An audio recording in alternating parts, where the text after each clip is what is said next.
It's something that you gotta love to do because you couldn't put the amount of hours and the effort into it unless you really enjoyed doing it. Thanks for coming out to Circle B Ranch. My name's Bob Bowen, and we try to run a self-sustaining farm here. We have a couple of steers, we have horses, we have poultry through the summer, we do vegetables, and we do some fruit. And it's taken a few years to get it where it is today. It's close to 40 acres, and we have 22 now tillable. And managing the forest in the back, and that's coming along pretty well. Self-sustaining says that you can produce a marketable product, and you can either grow and or make it on the farm, so you don't have to outsource.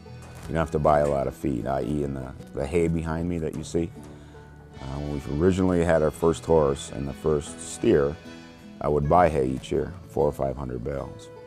And then, we developed the field in the back, so now we actually hay about 10 acres. So once we have the right equipment, I don't need to buy hay anymore. We go out and we bale 3 times a year and put the hay up. And then the same way with some of the vegetables, you can actually, pumpkins and the squash, we take some of them and dry the seeds out so then we can use those seeds next year. Well, being out here in the country and the utilities were put in back in like the 1920s and 30s, power outages are, I won't say they're regular, but they're not uncommon.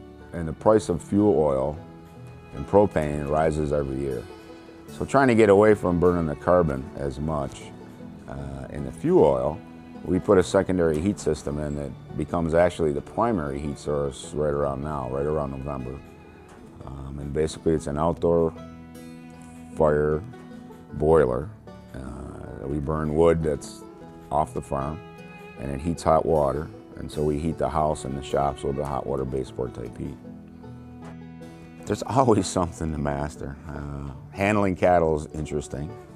And again, it goes back to that self-sustaining. You can raise your own meat, and I can offer a product to people that I know is all natural.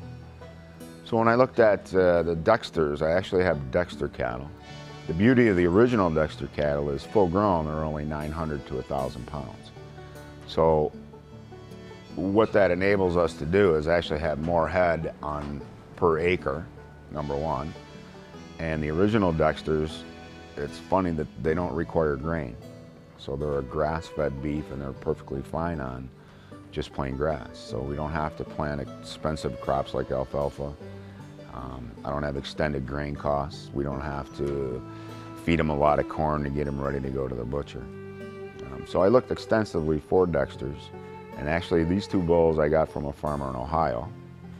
I have a black one that's named T-Bone, and a dun, which is the brown color, it's reddish brown, they call them duns, and that's Stampede. At Circle B Ranch, we're actually trying to start it up as a business. It's a small startup business now. We sell vegetables. Hopefully this year now the fruit's finally matured. We'll be selling fruit, apples, peaches, plums. We put in raspberries last year, so hopefully next year we'll have some berries. We do a farm stand in front of the farm. And then we have the egg business. We try to sell some eggs. Hopefully in the next year we'll get into the beef business. We started a vineyard here 2 years ago. So learning about the different grapes and the soil and things like that is a constant learning experience. So we looked into making wine, and we made a few, nothing major, maybe 12 or 30 gallons. My wife and I love fruit, so we put in probably 25 different variety of fruit trees. So then we put in what we call Cayuga white grape, so we could do blended wines, like strawberry, we do spiced apple, we do peach, pear, plum, strawberry, kiwi. We've experimented with a lot of different fruit wines. We've probably made 27 different varieties, and now we have it down to probably about 13 mainline varieties.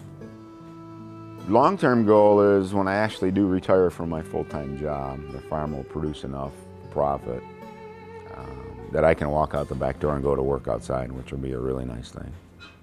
So that's really the long-term goal. And then I think one of the other goals of the farm is to share that experience with more people. I like the farm. I like to be outside, and it presents a lot of new challenges every day. Every day you did something new. So if you want a nice career that's not mundane, that you don't do the same thing every day, then I would say that farming is absolutely the way to go. It's a lot of work. You have to have a diversified knowledge background, but it's fun. And if you like the outdoors, if you're a conservationist, you don't mind getting dirty or muddy, then it absolutely is a lot of fun. And we're always looking for innovative ways to make the farm run more efficient, try new things, and deliver something that nobody else can deliver.